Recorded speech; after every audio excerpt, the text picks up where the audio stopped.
বন্ধুসকল আগৰ ভিডিঅ'টো আপোনালোকে নিশ্চয় আপোনালোকে চাইছে যে মই কি কিতাপ পঢ়িব লাগিব অসমৰ আপকামিং এক্সামৰ কাৰণে বা যিকোনো কম্পিটিটিভ এক্সামৰ কাৰণে অসমৰ কাৰণে আজিৰ ভিডিঅ'টো বন্ধুসকল বহুত ইম্পৰ্টেণ্ট হয় আপোনালোকে আজিৰ ভিডিঅ'টো চালে অসমৰ যিকোনো কম্পিটিটিভ এক্সামত জিকেৰ কাৰণে কি পঢ়িব লাগিব আপোনালোকৰ কনচেপ্টটো ক্লিয়াৰ হৈ যাব প্ৰথমে চাওক মই কেইটা পাৰ্ট বনাই লৈছো প্ৰথমতে জিকে Assam history literature Indian history constitution and current affairs এইকেইটা হ'ল যিকোনো এক্সামৰ কাৰণে মেইন মানে কি কয় এইটো পিলাৰ বুলি কয় এইকেইটাৰ পৰাই কোৱেশ্চন বেছি আহে মানে 90% ইয়াৰ পৰা আহে প্ৰথমতে চাওক যেহেতু আমাৰ যেটো এক্সাম হ'বলগীয়া আছে আসাম কমন যেটো এক্সাম হ'বলগীয়া আছে গ্ৰুপ সি এণ্ড ডিৰ কাৰণে তাতে বেছিকৈ আহিব আমাৰ আসাম হিষ্ট্ৰী আৰু আসাম লিটাৰেচাৰ এটা যে বন্ধুসকল মই ইয়াতে আসাম হিষ্ট্ৰী কি দিছো প্ৰথমতে হ'ল আহোম কোচ চুতীয়া মৰাণ তাৰ মানে আমাৰ অসমত মানে কোন মানে ৰাজবংশ মানে কোন ৰজাই মানে কোট কেতিয়া কি হৈছিলে কেতিয়া কি যুদ্ধ হৈছিলে কাৰ পৃষ্ঠপোষকত কোনখন গ্ৰন্থ ৰচনা হৈছিলে আমাৰ ৰজা মহাৰজাৰ যেটা আগমন মানে কোন ৰজাৰ পৰা কোন বংশৰ কি হ'ল এ টু জেড মানে কোন ৰজাই কোনটো মন্দিৰ বনালে কাৰ পৃষ্ঠপোষকত এই মন্দিৰটো স্থাপিত কৰা হৈছিল কিমান চনত হৈছিলে এইবোৰ ঘটনা হ'ল আসাম হিষ্ট্ৰীৰ মানে আদি মানে প্ৰথমৰ পৰা এইকেইটাই হয় আৰু বাকি আগৰখিনি মই চাব কোৱা নাচাম বুলি কোৱা নাই এইখিনি হ'ল মেইন তাৰপিছত হৈছে সেই সময়ৰ সাহিত্য মানে কোন ৰজাৰ পৃষ্ঠপোষকত কোন মানে কোনজন কবি বা কোনজন সাহিত্যিকে কোনখন গ্ৰন্থ ৰচনা কৰিলে এই গ্ৰন্থবোৰ বহুত ইম্পৰ্টেণ্ট হয় তাৰপিছত আছে কি অসমৰ জনগোষ্ঠীয় নৃত্য এটা কথা মই দেখো অসমৰ এক্সামত কি আহে বেছি অসমৰ প্ৰাধান্য দিয়ে সেইকাৰণে প্ৰথমে অসমত কোন জনগোষ্ঠী আমাৰ জনগোষ্ঠী আছে যেনে ৰাভা বড়ো মিচিং কিবা বিভিন্ন জনগোষ্ঠী সমাহাৰ আমাৰ অসমত সেইসকলৰ কি আছে সেইসকলৰ নিজা সাজপাৰ নিজা নৃত্য নিজা ড্ৰেছ মানে বিভিন্ন ধৰণৰ হিয়তৰ এটা নিজা কি আছে লাইফষ্টাইল আছে ইয়াৰ পৰা কোশ্চেন থাকিব নৃত্য তাৰপিছত সাজপাৰ এই দুটা বহুত ইম্পৰ্টেণ্ট হয় আপোনালোকে আগৰ কোশ্চেনবোৰ চালে গম পাব তাৰপিছত আছে কি আমাৰ প্ৰতীক মানে সিম্বল আমাৰ সিম্বলবোৰ কি মানে অসমৰ সিম্বলবোৰ ৰাজ্যিক কথা কৈছে যেহেতু অসমৰ মানে ৰজা বলে সৰি আমাৰ ৰাজ্যিক যিবোৰ সিম্বল আছে প্ৰতীক আছে যেনে ৰাজ্যিক পক্ষী দেওহা যেনে ৰাজ্যিক মহৰ ৰাজ্যিক স্লোগান প্ৰতিটো ৰাজ্যৰে এনেকুৱা থাকে কিন্তু অসমৰ এইটো বেছিকৈ চাব আপোনালোকে তাৰপিছত ৰাষ্ট্ৰীয় উদ্যান কোনখন ৰাষ্ট্ৰীয় উদ্যান মানে কাজিৰঙাৰ পৰা আৰম্ভ কৰি একদম কিহলৈকে আমাৰ নতুনকৈ যিখন ঘোষণা হ'ল সেই ৰাজ্যিক উদ্যানলৈকে প্ৰতিখন ৰাষ্ট্ৰীয় উদ্যানত কিমান চনত মানে আমাৰ স্বীকৃতি লাভ কৰিছিলে কোনখন ৰাষ্ট্ৰীয় উদ্যানত কোন জন্তু পোৱা যায় কিহৰ কাৰণে বিখ্যাত এইখিনি আপোনালোকে থ্ৰুলি লিখি ল'ব তাৰপিছত বন্ধুসকল আছে কি ঠাইৰ মঠ মন্দিৰ এই মঠ মন্দিৰৰ পৰা প্ৰতিটো এক্সামত কোশ্চেন আহে মঠ মন্দিৰ মানে বুলি কৈছোঁ ধৰক আপোনালোকে হয়গ্ৰীৱ মাধৱ মন্দিৰ এইটো মন্দিৰ কোন জিলাত আছে বা ক'ত আছে লগতে কামাখ্যা মন্দিৰ কোন নিৰ্মাণ কৰিছিলে কিমান চনত নিৰ্মাণ হৈছিলে এই মঠ মন্দিৰৰ পৰা কোশ্চেন আহে এইখিনি মই আসাম হিষ্ট্ৰীত ধৰি লৈছোঁ মই তাৰপিছত আছে আমাৰ জিলা ভিত্তিক কোশ্চেন আপোনালোকে প্ৰতিখন জিলাৰ এটা যদি এক্সাম পাছ কৰা যদি আপোনালোকৰ যে মন আছে বা কষ্ট কৰি আছে আপোনালোকে প্ৰতিখন জিলাৰ এটা চাৰ্ট বনাই ল'ব যেনেকৈ তিনচুকীয়া জিলাৰ কেইটামান কোশ্চেন লৈ লয় যে তিনচুকীয়া জিলাৰ এইটোৰ কাৰণে বিখ্যাত এই মন্দিৰটো আছে এই তিনচুকীয়া জিলাত এইখন ৰসায়ন্য আছে ঠিক তেনেকৈ গোৱালপাৰা যেনে কিহৰ কাৰণে বিখ্যাত প্ৰতিখন জিলাত যেনেকৈ 35খন জিলা আছে প্ৰতিখন জিলাৰ আপোনালোকে কি এটাকৈ চাৰ্ট বনাই ল'ব বেছি সময় নালাগে প্ৰতিখন জিলাৰ 20টাকৈ কোশ্চেন ল'ব তাৰ পৰা 100% কমন পাব কোশ্চেন আপোনালোকে তাৰপিছত কি কৈছোঁ মই ৰাজ্যৰ কথা আমি কি কেনে কৈছোঁ অসমৰ কথা কোৱা নাই অসমৰ লগত আপোনাৰ কি ৰাজ্য মানে সংলগ্ন হৈ আছে আমাৰ সীমামূৰীয়া ৰাজ্যবোৰ ফৰ এক্সাম্পল নৰ্থ ইষ্টৰ কথা কৈছোঁ নৰ্থ ইষ্টত কি আছে মেঘালয় নাগালেণ্ড তাৰপিছত আমাৰ ৱেষ্ট বেংগল এই ৰাজ্যবোৰৰ সীমাবোৰৰ পৰা কোশ্চেন বেছি আহে এই কোশ্চেনখিনি আপোনালোকে মনত ৰাখিব তাৰপিছত পৌৰাণিক কাহিনী বুলি ক'লে মিথোলজি হওক বা ধৰ্মীয় যিকোনো ঘটনা হওক বা কেতিয়া কি হৈছিলে যেনে আমাৰ তেজপুৰ বা শোণিতপুৰৰ কথা কৈছোঁ অগ্নিগড় কোন নিৰ্মাণ কৰিছিলে ঊষা অনিৰুদ্ধ এইবোৰ কাহিনী আপোনালোকে কি পৌৰাণিক কাহিনী বুলি কোৱা হয় বা আমাৰ বিভিন্ন যেনে বেউলা লক্ষীন্দৰৰ কাহিনী এই ধৰণৰ পৌৰাণিক যেনে ধুবুৰী জিলাৰ নাম কি হৈছে যে নেতা ধুবুৰীৰ কাৰণে ধুবুৰী জিলাৰ নাম হৈছে এই ধৰণৰ প্ৰতিখন জিলা প্ৰতিখন ঠাইৰ কিছুমান পৌৰাণিক কাহিনী থাকে এইবোৰৰ পৰা কোশ্চেন থাকে তাৰ লগত আৰু এটা কথা আমাৰ ৰামায়ণ মহাভাৰত বা বেলেগ আমাৰ যিবোৰ আমাৰ গ্ৰন্থবোৰ আছে আমাৰ ধৰ্মীয় গ্ৰন্থবোৰ তাৰ পৰা কোশ্চেন আপোনালোকে পাব কিন্তু ধৰ্মৰ কথা আমি কৈছোঁ ধৰ্মৰ বেছি ইম্পৰ্টেণ্ট হয় আমাৰ প্ৰতিটো এক্সামতে আমাৰ কি জৈন ধৰ্ম বৌদ্ধ ধৰ্ম এই ধৰ্ম দুটাৰ বিষয়ে বেছি কোশ্চেন আহে মানে বুদ্ধদেৱে ক'ত তপস্যা কৰিছিলে বা জন্ম কি আছিলে বুদ্ধদেৱৰ বাল্যকালৰ কিবা ঘটনা এটা দিলে তাৰ পৰা কোশ্চেন দিলে বা জৈন ধৰ্মৰ ওপৰত কোশ্চেন দিলে আপোনালোকৰ নেক্সট কেইদিনমান আগত যেতিয়া এক্সাম গৈছিল তাৰ পৰা বৌদ্ধ ধৰ্ম আৰু জৈন ধৰ্মৰ পৰা কোশ্চেন আছিলে এইখিনি হ'ল আছাম হিষ্ট্ৰীৰ মই থুলমূলকৈ কৈছোঁ এইখিনি কৰিলে আপোনালোকে পাছ কৰালৈকে আপোনালোকৰ কি থাকিব যদি আপোনালোকে বেছি স্ক'ৰ কৰে আৰু আপোনাৰ চিলেবাছ ফাষ্ট হৈ যাব তাৰপিছত লিটাৰেচাৰ সাহিত্যৰ কথা কৈছোঁ এই দুটা পাৰ্ট আপোনালোকৰ বেছি ইম্পৰ্টেণ্ট এই দুটা পাৰ্ট আপোনালোকৰ আছাম হিষ্ট্ৰী আৰু আছাম লিটাৰেচাৰ এক্সাম পাছ কৰাৰ কাৰণে বেছি ইম্পৰ্টেণ্ট আপোনালোকে এই দুটা পাৰ্ট চাবই লাগিব যিমান পাৰে পঢ়িব লাগিব আছাম হিষ্ট্ৰীৰ কথা প্ৰথমতে মই কৈছোঁ শংকৰদেৱৰ কথা কৈছোঁ শ্ৰীমন্ত শংকৰদেৱৰ কথা শংকৰদেৱৰ জন্ম মৃত্যু শৈশৱ বাল্যকালৰ পৰা আৰম্ভ কৰি যিমান A to Z আপোনালোকে কুৱেশ্যনবোৰ থ্ৰুলি পঢ়ি যাব তাৰপিছত নোট বনাই ল'ব শংকৰদেৱৰ নোট কমপ্লিট হ'ল যিমান কুৱেশ্যন হৈ হওক কিমান গ্ৰন্থ ৰচনা কৰিছে কিমান বৰগীত ৰচনা কৰিছে প্ৰতিটো মানে পুংখানুপুংখলৈ চাব লাগিব তাত মাধৱদেৱ তাৰ মাধৱ মণ্ডলী হ'ল শংকৰদেৱৰ আগৰ কি এই ধৰণৰ প্ৰতিটো কবি আগৰ কবিবোৰৰ কথা কৈছোঁ মই সেইখিনি আপোনালোকে কুৱেশ্যনবোৰ নিজে লিখি ল'ব লাগিব তাৰপিছত কি কৈছে প্ৰাক শংকৰী যুগৰ কবি প্ৰাক শংকৰী যুগৰ কিছুমান কবি আছিলে সেই কবিবোৰৰ কিছুমান গ্ৰন্থ আছিলে সেইবোৰৰ পৰা কুৱেশ্যন প্ৰায় এক্সামত দি থাকে সেইকাৰণে মই এই পাৰ্টটো লিটাৰেচাৰত আনি লৈছোঁ তাৰপিছত আমাৰ সাহিত্য বুলি ক'লে আৰু অসমীয়া সাহিত্যত কোন কবি বোলে কোন প্ৰবন্ধকাৰ গল্পই কেতিয়া কি ৰচনা কৰিছিলে সেইবোৰৰ পৰা কুৱেশ্যন আহে ধৰ্মীয় গ্ৰন্থ এইকাৰণে কৈছোঁ মই আগতে মই ক'লোঁ সেই ধৰণে কি অসমীয়া সাহিত্যৰে কিছুমান ধৰ্মীয় গ্ৰন্থ আছে সেইবোৰৰ পৰা আমাৰ কিছুমান কুৱেশ্যন আহি থাকে মই কবিৰ কথা এইকাৰণে ক'লোঁ আপোনালোকে কবিৰ লগতে কবি হওক সাহিত্যকাৰ প্ৰবন্ধকাৰ হওক প্ৰতিজনৰ মানে আপোনালোকে কি হয়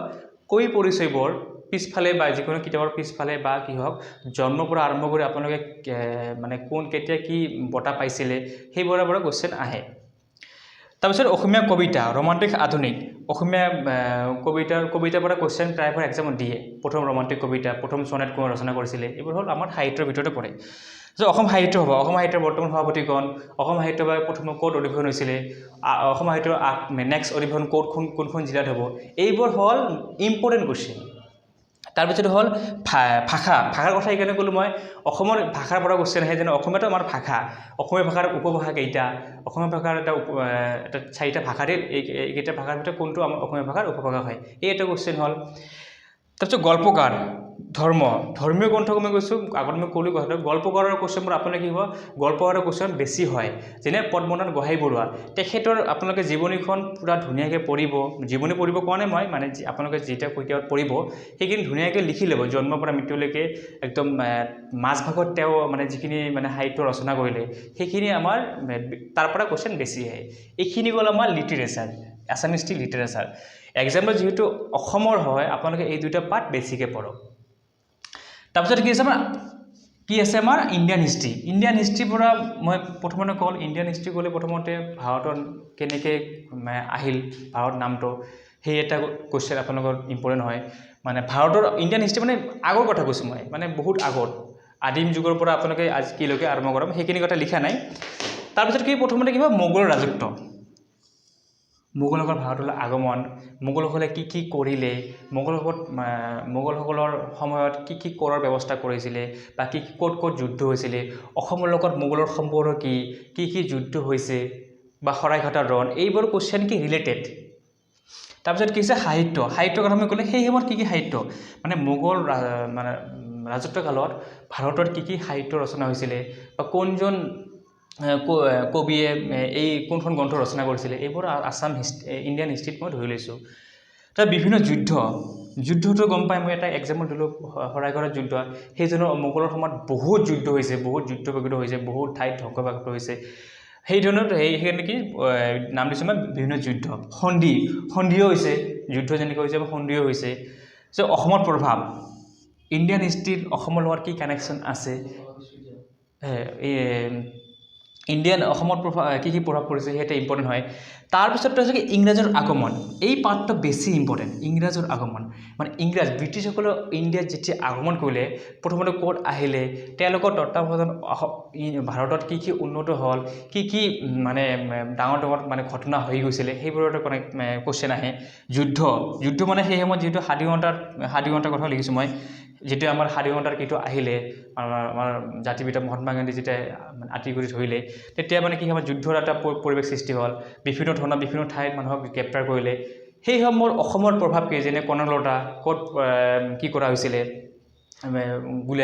গুলিয়াই হত্যা কৰা হৈছিলে বা সেই সময়ত অসমত কোন কোন মানে আমাৰ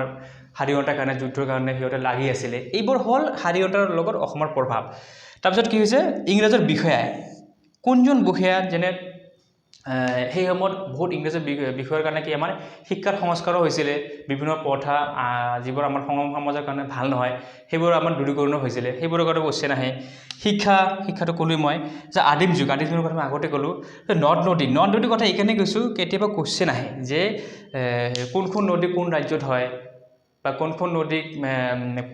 ক'ত গৈ মানে ক'ত লাগিছে বা গংগা নদীৰ উৎপত্তিস্থল ক'ত বা কোনখন ৰাজ্যক 5 নদীৰ দেশ বুলি কয় এইবোৰ নদীৰ লগত ৰিলেটেড কোৱেশ্চন বিখ্যাত ঠাই বুলি ক'লে যেনেকৈ ক'লো ৰাজস্থান বা ধৰক কি ৰাজস্থান এটা ঠাইৰ নাম ক'লে জয়পুৰক কি চিটি বুলি কোৱা হয় এই ধৰণৰ বিভিন্ন ধৰণৰ এটা বিভিন্ন ঠাই মানে ডাঙৰ বিখ্যাত ঠাইৰ কোৱেশ্চন আহে ৰাষ্ট্ৰীয় উদ্যান আপোনালোকে কাম কৰিব অসমৰ বুলি কোৱা নাই মই অসমতো আগতে ক'লোঁ ভাৰতৰ প্ৰতিখন ৰাজ্যত ক'ত কি ৰাষ্ট্ৰীয় উদ্যান আছে সেইবোৰৰ কোৱেশ্চন আপোনালোকে চাব সেইটো ইম্পৰ্টেণ্ট কোৱেশ্চন নৃত্য কোনখন ৰাজ্যত কি আমাৰ ক্লাছিকেল নৃত্য বা আমাৰ ক্লাছিকেল ডেন্স বুলি যিটো কয় সেইটোৰ পৰা কোৱেশ্চন আহে পোচাকৰ পৰা বহুত মেক্সিমাম কোৱেশ্চন আহে আমাৰ এক্সামত এইটো হ'ল মই থুলমূল কৰি লৈছোঁ কি ইণ্ডিয়ান হিষ্ট্ৰী এইটো ইণ্ডিয়ান হিষ্ট্ৰী গ'ল সংবিধানৰ পৰা কোৱেশ্চন আপোনালোকে পাবই ভাৰতীয় সংবিধান প্ৰস্তাৱনা চৰকাৰ এইবোৰতো আছে ৰাজনীতি গ'লে পলিটিক মানে এইটোৰ লগত কোৱাৰ লগে লগে গোটেইখিনি আহি পৰে চৰকাৰ জনসাধাৰণ চব আহি পৰে অনুচ্ছেদৰ পৰা কোৱেশ্চন আপোনালোকে পাবই প্ৰত্যেকটো এক্সামত কি আহে মোৰ অনুচ্ছেদৰ পৰা কোৱেশ্চন আহে আইনবোৰ কেতিয়া কোনখন আইন প্ৰণয়ন কৰা হৈছিল যেনে শিক্ষাৰ অধিকাৰ আইন কোন চনত প্ৰণয়ন কৰা হৈছিল এই ধৰণৰ প্ৰতিটো আইন তাৰপিছত ৰাষ্ট্ৰপতি কোনে নিযুক্তি কৰে বা ৰাষ্ট্ৰপতিৰ কাৰ্যকাল কি ৰাষ্ট্ৰপতিৰ ক্ষমতা কি প্ৰধানমন্ত্ৰী মুখ্যমন্ত্ৰীৰ ক্ষমতা কি কোনখন আইন কেতিয়া প্ৰণয়ন কৰা হৈছিল তাৰপিছত নিযুক্তি প্ৰধানমন্ত্ৰী কোন নিযুক্তি কৰে উচ্চ ন্যায়ালয়ৰ ন্যায়াধীশক কোন নিযুক্তি কৰে তাৰপিছত ন্যায়ালয় উচ্চ ন্যায়ালয়ৰ কথা আমি কৈছোঁ বা উচ্চ ন্যায়ালয়ৰ কথা কৈছোঁ উচ্চ ন্যায়ালয়ৰ ন্যায়াধীশক কোন নিযুক্তি কৰে বা কোনে প্ৰধানমন্ত্ৰীক নিযুক্তি কৰে উচ্চ ন্যায়ালয়ৰ বৰ্তমান ন্যায়াধীশৰ নাম কি এই ধৰণৰ কোৱেশ্চন আপোনালোকৰ ইণ্ডিয়ান সংবিধানত বা ভাৰতীয় সংবিধানত মই ধৰি লৈছোঁ নেক্সট পাৰ্টটো মানে কি কাৰেণ্ট এফেয়াৰ্ছ এইটো হ'ল মষ্ট ইম্পৰ্টেণ্ট পাৰ্ট এটা কি হ'ব বুকছ এণ্ড অথৰ কোনখন কিতাপ কোনে ৰচনা কৰিলে এইটো আমাৰ কিহত পৰি যায় কাৰেণ্ট এফেয়াৰ্ছ বা নতুনকৈ কোনখন কিতাপ ৰিলিজ হ'লে মানে মুক্তি লাভ কৰিলে স্পৰ্টছ বুলি ক'লে মই ক্ৰিকেট হকী কাবাডী যিমান খেল আছে চবৰে কথা কৈছোঁ আপকামিং কোনখন দেশত ৱৰ্ল্ড কাপ অনুষ্ঠিত হ'ব বা আপকামিং অলিম্পিক খেল কোন দেশত অনুষ্ঠিত হ'ব বা আপকামিং হকী খেল ক'ত হৈ গ'ল ভাৰতে আপকামিং আণ্ডাৰ-19 ৱৰ্ল্ড কাপ কাৰ লগত জিকিলে এই ধৰণৰ কোৱেশ্চন ইভেণ্টছ বুলি ক'লে বিভিন্ন ধৰণৰ ইভেণ্টছ মানে আপকামিং ইভেণ্টছ ক'ত অনুষ্ঠিত হ'ব বা পাষ্ট 5 মান্থ বা 6 মান্থত ক'ত কি ইভেণ্টছ হৈ গ'ল এইটো ইভেণ্টছত গ'ল নেশ্যনেল যিকোনো কোৱেশ্চন আপোনালোকৰ অসমৰ বুলি নহয় প্ৰত্যেকটো ৰাজ্যত ক'ত কি হৈছিলে গোটেইটা কোৱেশ্চন কি নেশ্যনেলে পৰে এতিয়া ইণ্টাৰনেশ্যনেল কথা মই ক'লে এইকাৰণে ক'ম এতিয়া ইণ্টাৰনেশ্যনেল কোৱেশ্চনবোৰ ইয়াতে দি দিয়ে যেনেকৈ ৰাছিয়া ইউক্ৰেইনৰ যুদ্ধ সেই যুদ্ধৰ লগত সংগঠিত সেই এটা কৈ দিলে যে ৰাছিয়াৰ ৰাজধানীৰ নাম কি সেই এটা কোৱেশ্চন আহি গ'ল আপকামিং বুলি ক'লে আপকামিং যিকোনো খেল হওক বা খেল মহোৎসৱে হওক বা যিকোনো প্ৰগ্ৰাম হ'বলৈ গৈ আছে সেইটো এটা কোৱেশ্চন হ'ব বা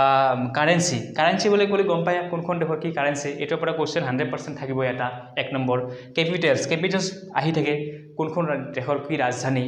এইটো প্ৰায় এক্সামত দি থাকে তো প্লেচেছ বুলি ক'লে মানে আমাৰ আমাৰ ভাৰতৰ কি কোনখন ঠাই কিহৰ কাৰণে বিখ্যাত বা কোন ঠাইত কি হ'বলৈ গৈ আছে আপকামিং কি হৈ গ'ল কোন সৰু ঠাই সৰু কোৱেশ্চন বেছি আহে ইনভেনশ্যন মানে আমাৰ এই যে বৰ্তমান সময়ত কোনে কি আৱিষ্কাৰ কৰিলে বা আগতে কোন বা কলম কোন আৱিষ্কাৰ কৰিছে পেনিচিলিন কোন আৱিষ্কাৰ কৰিলে এইবোৰ ইনভেনশ্যনৰ কথা মই কৈছোঁ চ' ইম্পৰ্টেণ্ট ডেজ দিৱসৰ পৰা কোৱেশ্চন পাবই আপোনালোকে 100% পাব এইকেইটা হ'ল আমাৰ জিকে আপোনালোকৰ অসমৰ যিকোনো এক্সামৰ কাৰণে আপোনালোকে এই চিলেবাছটো জিকেৰ এই চিলেবাছটো ফ'ল' কৰক আপোনালোকৰ মইতো ক'ব নোৱাৰোঁ যে আপোনালোকে কিমান দূৰ কাৰ্যকৰী হ'ব নিজৰ ওপৰত ডিপেণ্ড কৰিব মই জাষ্ট আপোনালোকে এটা টিপছ দি দিলোঁ এইখিনি হ'ল আমাৰ জিকে চিলেবাছৰ ভিতৰতে পৰে আপোনালোকে যেতিয়া এই চিলেবাছটো ফ'ল' কৰিব বাকীবোৰ আপোনালোকে কি কৰিব লাগিব নিজে গম পাই যাব আজিৰ ভিডিঅ'টো মই আপোনালোকৰ সুবিধাৰ কাৰণে বনাইছোঁ জিকে নেক্সট ভিডিঅ'ত মই ইংলিছৰ কাৰণে আনিম আজিৰ ভিডিঅ'টো চাই যদি ভাল পাইছে আপোনালোকে আমাৰ কমেণ্ট বক্সত জনাব আৰু আমাৰ চেনেলটো আপোনাৰ যিমান বন্ধুবৰ্গ সকলোকে শ্বেয়াৰ কৰিব আজিৰ ভিডিঅ'টো ইমানে সামৰণি মাৰিলোঁ ধন্যবাদ